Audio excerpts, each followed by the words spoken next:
मुर्दाबाद मुर्दाबाद, आतंकवादी मुर्दाबाद, आतंकवादी मुर्दाबाद, आतंकवादी। आज ये आपने पुतला फूका है, क्या मकसद है, किस उपलक्ष्य से पुतला फूका है?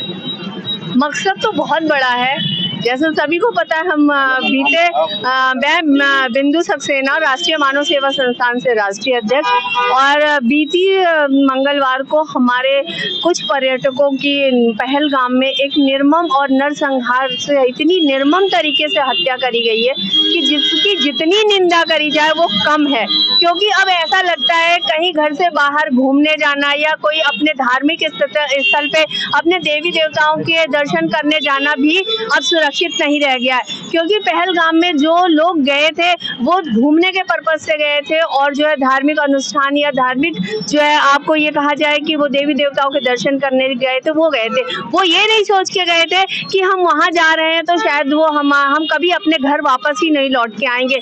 और उन बेटियों की क्या कहें हम, जिनकी किसी की शादी 7 दिन पहले हुई, किसी की 2 महीने पहले हुई, जो अपने घर से गई तो थी 16 श्रृंगार करके, लेकिन जब उधर से आई तो वो ही सूना माथा सूनी मांग और सफेद साड़ी में लिपटी हुई थी, जिनको देख पाना भी मुश्किल था। उनके घर परिवार को वो मंजर देख के कैसा हृदय विदारक था, हम और आप उसकी कल्पना भी नहीं कर सकते। तो इसी बाबत आज हम लोग अपने माननीय मोदी जी से, क्योंकि हम 130 करोड़ की जो जनसंख्या है उसके पालक माननीय मोदी जी हैं और हम सब उनकी संतानें हैं, और एक पिता होने के नाते उनका ये कर्तव्य बनता है कि वो एक अर्जुन की तरह हम बच्चों को अभिमन्यु की तरह मरने ना दे, कठोर से कठोर कदम उठाएं ताकि हम जो उनकी पालक हैं, जो हम प्रजा है उनकी, उसकी रक्षा हो सके।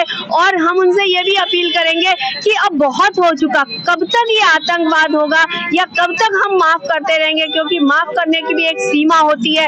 अब इस आतंकवाद को खत्म करने का शायद टाइम आ गया है और वो कठोर से कठोर कदम उठाए, कड़े फैसले ले, जिसकी वजह से पाकिस्तान या कोई भी ऐसी देश, दुनिया का कोई भी देश है, वो भारत की तरफ निगाह उठाने की भी हिम्मत ना कर सके। से अपील है क्योंकि हम सब उनकी संतानें हैं और उनसे हम लोग सिर्फ करवर निवेदन कर सकते हैं। कैंडल मार्च भी निकाला है? हाँ जी, हमने कैंडल मार्च भी निकाला है। हमने चौकी चौराहे से लेके जो है अपने दामोदर पार्क तक और इधर आयुब खां चौराहे तक हमने कैंडल मार्च निकाला है, पुतला भी फूका है, लेकिन बहुत ही शांति ढंग तरीके से, क्योंकि हमें जो है उनकी तरह सिर्फ मजहब, इस्लाम, जाति, इस पे लड़ाई दंगा नहीं आता है। क्योंकि शायद वहाँ पे जो मरे हैं उनसे सिर्फ नाम पूछा गया और जाति पूछी गई, तो क्या जाति और नाम ही मायने रखता है, बाकी कुछ भी मायने नहीं रखता है। तो मोदी जी से बस यही अपील है कि वो अपने बच्चों की रक्षा करें, अपनी बेटियों की रक्षा करें। जय हिंद, जय भारत।